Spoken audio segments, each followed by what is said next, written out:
que erra mais que o adversário. Isso é uma faceta nova, né? Porque o Palmeiras, que você viu ali, todas as chances na bola aérea, ele tomou um gol de escanteio, com 3 zagueiros não bloqueando. O Palmeiras, o Danilo subindo o Palmeiras demais. Infalível, não tomava muito gol de bola parada. O Palmeiras tomou gol de escanteio na final da Libertadores, tomou 2 gols de arremesso lateral na reta final do Brasileiro. Em bola aérea, que era o forte do Palmeiras. Então, acho que o Palmeiras ele perdeu um pouco o rumo na parte final da temporada, mesmo com muitos jogadores talentosos. E aí tá, eu acho que o enigma para a sequência, os dois vão continuar sendo fortes, os mais fortes, Flamengo e Palmeiras, economicamente inclusive. Qual será o Palmeiras de 2026 depois de 2 temporadas sem conquista? Ele vai insistir nessa fórmula que já foi predominante do Abel, ou o Abel também tem que fazer uma certa reflexão e passar a comandar o time de uma outra forma?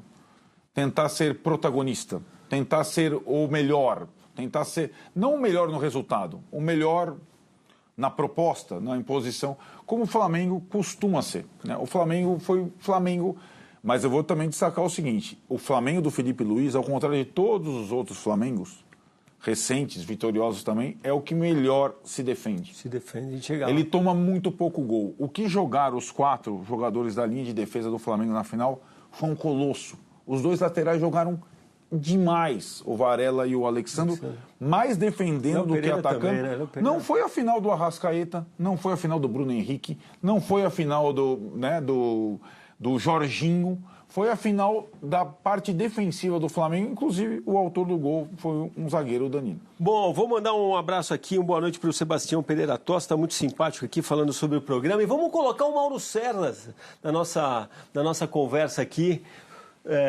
Conseguiu driblar o trânsito, Mauro César Pereira? Boa noite, está ouvindo bem a gente?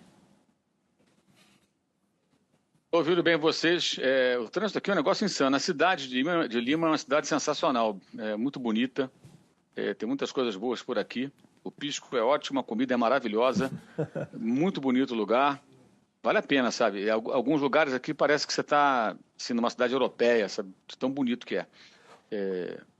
Região central ali, Praça Maior, sabe? Muito bacana. Mas o trânsito, meu amigo, é um negócio assim que assim, não tem Rio de Janeiro, São Paulo. Dizem que, eu não conheço a Cidade do México, só conheço o aeroporto lá.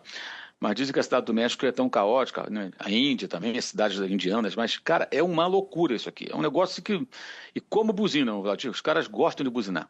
Assim, o que eu lembro bem praticamente. O que eu lembro bem da Cidade do México, que tem acho que é Insurgentes, que chama a avenida que corta a Cidade do México de ponta a ponta. E eu tive lá há muitos anos, mas você podia dobrar para qualquer lado, em qualquer lugar e incrivelmente dá certo. Quero saber o seguinte, Mauro César, você chegou a escutar a teoria do nosso Oscar Ulisses aqui falando da postura do Palmeiras, que na verdade foi temerária, do Flamengo, de um time que jogou com mais coragem, com menos medo? Porque eu falo isso porque eu acho que talvez o que se deve cobrar mais do Palmeiras talvez seja mais essa postura do que propriamente o resultado, eu estou errado. Olha, eu só discordo do Oscar quando ele fala que eu tenho que adotar um cachorrinho, aí fica difícil para mim, mas fora isso, geralmente eu concordo com tudo que o Oscar fala, inclusive com isso. O Palmeiras foi um time até meio acovardado, né? Tem uma estatística que um companheiro nosso, o Rafael, ele tem um perfil chamado Entre Linhas.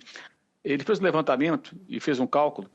O Palmeiras, ele fez um lançamento, uma bola longa, a cada 2,9 passes. Ou seja, a cada 3 passes trocados, um lançamento. Não dá, né, gente?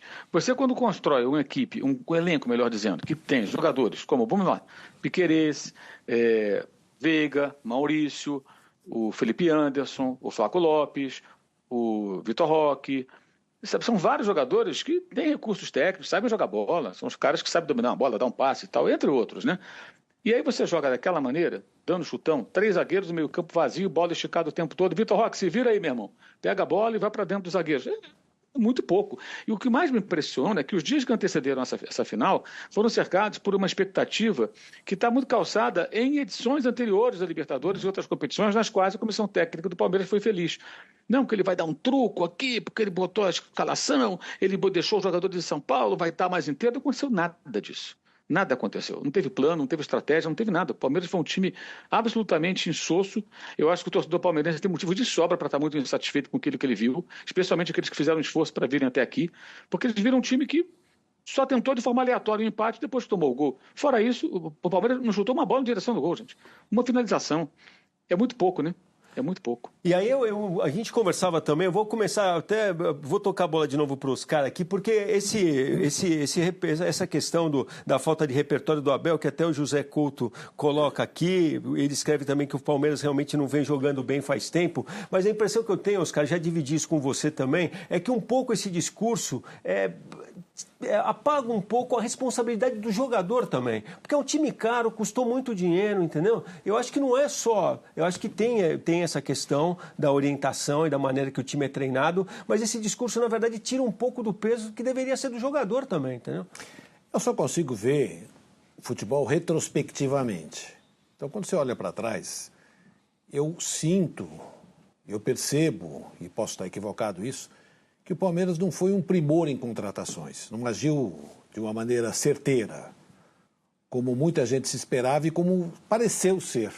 Porque contratou jogador, o Palmeiras foi o que mais gastou, mas não foi o que melhor contratou, no meu ponto de vista. De qualquer maneira, tem um bom time, um bom elenco, etc., como já foi dito, quer dizer, pode jogar muito mais do que jogou e etc. Mas aquém do que uma expectativa criada pela torcida quando chegava um jogador. Facundo Torres, Felipe Anderson, eles são bons jogadores, mas há um limite.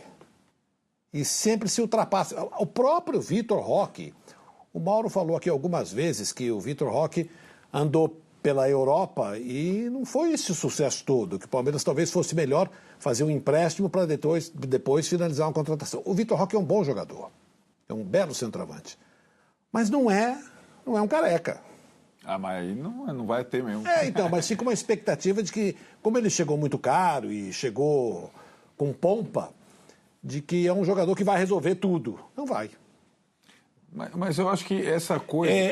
assim, penso que são bons jogadores, mas menos do que parecem ser. Essa expectativa do Vladir, eu acho a expectativa geral que vai ter jogador que vai decidir... De novo, não foi o Arrascaeta que decidiu a Copa Libertadores, nem o Arrascaeta que decidiu o Campeonato Brasileiro.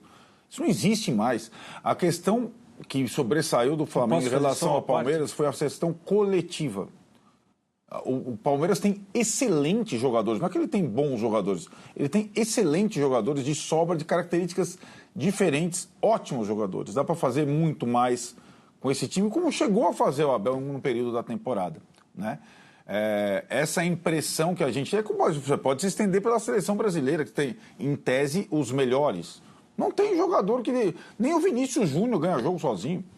Não tem mais isso. Praticamente não tem mais isso. E eu acho que o que deixou a desejar para o Palmeiras nessa temporada foi o jogo coletivo do Palmeiras. Porque se a gente reparar o que foram todos os últimos jogos do Palmeiras, tem uma coisa em comum no Brasileiro e na Libertadores. É o zagueiro Gustavo Gomes na área adversária nos 10 minutos finais, em todos os jogos. Isso é questão do jogador, né? Ou é uma questão da limitação do repertório, né? Então, né? Acho que até o Abel, ao permitir isso, se expõe de certa forma. É evidente, né? Agora, o Ronaldo Parra escreve aqui uma coisa que, na verdade, sintetiza e a gente não tem visto as pessoas falar.